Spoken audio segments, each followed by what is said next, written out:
Hi online sales అనగానే భారీ డిస్కౌంట్లు అనగానే మనందరి కళ్ళు మెరుస్తాయి గదా. అబ్బా ఏదో ఒకటి కొనేయాలి అనిపిస్తుంది. కాని ఒక్క నిమిషం, ఈ ఆఫర్ల వెనుక ఉన్న అసలు కథేంటో ఈరోజు మనం తేల్చేద్దాం. ఒక 70% ఆఫర్ బ్యానర్ కనపడగానే మన మైండ్లో ఫస్ట్ వచ్చే థాట్ ఏంటి? వావ్, సూపర్ డీల్ కదా అనిపిస్తుంది. కానీ ఇక్కడే ఒక పెద్ద ట్విస్ట్ ఉంది. మీకు తెలుసా, నిజానికి మనం డబ్బు ఆదా చెయ్యట్లేదు, రివర్స్లో ఇంకా ఎక్కువ ఖర్చు పెడుతున్నాం. షాకింగ్గా ఉందా? అయితే వినండి. సరే, ఈ విషయం ఇంకా బాగా అర్థం కావాలంటే రవి కథ చూద్దాం. ఈ రవి ఎవరో కాదు, మనలో ఒకడు. అతని షాపింగ్ అనుభవం మనందరికీ చాలా కామన్గా జరిగేదే. ఒక మామూలు షాపింగ్ ట్రిప్ ఒక సేల్ వల్ల ఎలా తలకిందులైపోతుందో చూడండి. సో కథేంటంటే, రవికి ఒక మంచి జత షూస్ కావాలి. తన బడ్జెట్ కేవలం 2000 రూపాయలు. గోల్ చాలా క్లియర్, సింపుల్. కాని అతను ఆన్లైన్ స్టోర్ ఓపెన్ చెయ్యగానే అక్కడ మొదలైంది అసలు మాయాజాలం. Boom! Buy 2 get 1 free, extra 20% off, ఆ బ్యాంక్ కార్డ్ వాడితే ఇంకో 10% డిస్కౌంట్. అబ్బో, ఆఫర్ల వర్షం. చెప్పండి, ఇలాంటి డీల్స్ చూశాక ఎవరికైనా ఆగాలనిపిస్తుందా? ఫైనల్గా ఏమైందో ఊహించగలరా? కేవలం 2000 రూపాయల బడ్జెట్తో స్టార్ట్ అయిన రవి బిల్ చూసుకుంటే 6000 రూపాయలు. ఎక్కడ 2000, ఎక్కడ 6000? ఈ గ్యాప్ ఎందుకొచ్చిందో ఆలోచించాలి. నిజం చెప్పండి, మనలో ఎంతమందికి ఇలాంటి అనుభవం ఎదురైంది? చూశారుగా, ఇది ఒక్క రవి కథే కాదు, మనందరి కథ. మరి ఈ బ్రాండ్స్, ఈ ఆన్లైన్ స్టోర్స్ మనల్ని ఇలా బుట్టలో వేసుకోవడానికి ఎలాంటి సైకలాజికల్ ట్రిక్కులు ప్లే చేస్తున్నాయో వాటి గుట్టు ఇప్పుడు విప్పుదాం. వీళ్ల లిస్ట్లో మొదటి అస్త్రం యాంకరింగ్ ఎఫెక్ట్. చాలా పవర్ఫుల్ ట్రిక్ ఇది.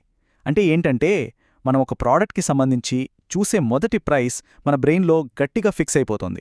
దాన్ని బేస్ చేసుకునే మనం మిగతావన్నీ ఆలోచిస్తామన్నమాట. ఇదిగో ఇక్కడ చూడండి, ఒక వస్తువు అసలు ధర 5000 రూపాయలు అని పెద్దగా రాసి దాన్ని స్ట్రైక్ చేసి పక్కనే 1999 అని చూపిస్తారు. అంతే, మన బ్రెయిన్ వెంటనే అమ్మో ఎంత తగ్గిందో, సూపర్ డీల్ అని ఫిక్స్ అయిపోతుంది. ఎందుకంటే మన మైండ్ ఆ 1999ని ఆ 5000తో పోల్చి చూస్తోందన్నమాట. ఇక్కడే ఉంది అసలు కిటుకు. ఆ 5000 రూపాయలనేది జస్ట్ ఒక ఫేక్ హై ప్రైజ్. కావాలనే ఎక్కువ చేసి చూపిస్తారు. నిజానికి ఆ వస్తువు అసలు విలువ 1000 రూపాయలు కూడా ఉండకపోవచ్చు. కాని ఆ మొదటి ధర అనే యాంకర్ మనల్ని పూర్తిగా కన్ఫ్యూజ్ చేసేస్తోంది. ఇక రెండో ట్రిక్, అర్జెన్సీ క్రియేట్ చేయడం. ఫోమో అంటారు కదా, ఫియర్ ఆఫ్ మిస్సింగ్ అవుట్. మనల్ని టెన్షన్ పెట్టే టెక్నిక్ అన్నమాట. Only few left, offer ends tonight లాంటి మెసేజులు చూపిస్తారు. అవి చూడగానే మనలో ఒక్కటే కంగారు, అయ్యో ఈ డీల్ మిస్ అయిపోతే ఎలా అని. ఇక్కడ చూడండి, ఈ టైం లైన్లో సరిగ్గా అదే జరుగుతుంది. ఒక మంచి డీల్ కనపడుతుంది, వెంటనే ఇంకా 2 గంటలే టైం ఉంది అని టైమర్ పెడతారు. అంతే, మనకు ఆలోచించే టైం కూడా ఉండదు. ఆ డీల్ పోతుందనే భయంతో టక్కున కొనేస్తాం.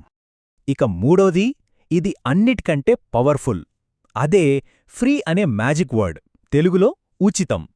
ఈ ఒక్క పదం చూడగానే మన బ్రెయిన్లో లాజిక్ స్విచ్ ఆఫ్ అయిపోతుంది. అసలు ఆలోచించం, గుడ్డిగా దానివైపు వెళ్ళిపోతాం. బై 1 గెట్ 1 ఫ్రీ, దీని వెనుకున్న మ్యాజిక్ ఇదే.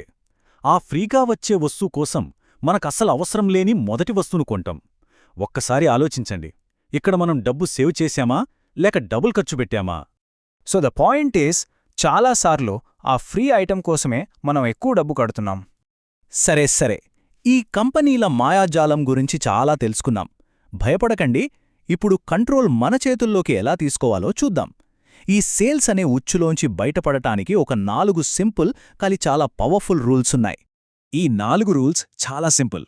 నెంబర్ 1, ఏదైనా ఆఫర్ చూసే ముందు మనల్ని మనం ప్రశ్నించుకోవాలి, ఇది నాకు నిజంగా అవసరమా? నెంబర్ 2, అర్జెంట్ కాని వస్తువు అయితే కొనడానికి ముందు ఒక 24 అవర్స్ ఆగండి. నెంబర్ 3, ఎప్పుడు షాపింగ్ చేసినా ఒక లిస్టుతోనే వెళ్ళండి.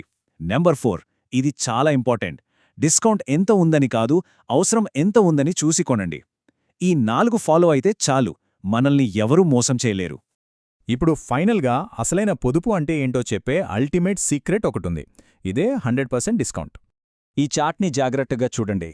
ఒక వస్తువు మీద 70% ఆఫర్ వస్తే కొంత డబ్బు ఆదా అవుతుంది, కరెక్టే. కానీ మనకు అసలు అవసరం లేని ఆ వస్తువుని కొనకపోతే అప్పుడు మనకు దొరికే ఆదా 100%, 100%. ఆలోచించండి, ఇంతకంటే పెద్ద సేవింగ్ ఉంటుందా?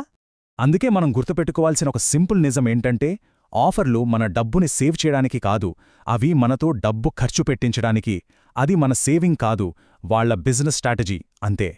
కాబట్టి నెక్స్ట్ టైం ఒక పెద్ద సేల్ బ్యానర్ కనపడినప్పుడు గుడ్డిగా ఆ ఆఫర్కి పడిపోకండి. ఆఫర్ చెప్పేది కాదు, మనసు చెప్పేది వినండి. మన అవసరమేంటో మనకు తెలియాలి. స్మార్ట్గా షాపింగ్ చేద్దాం. ఎందుకంటే అసలైన పొదుపు అంటే వస్తువులు కొనడం కాదు, అనవసరమైనవి కొనకుండా ఉండటం.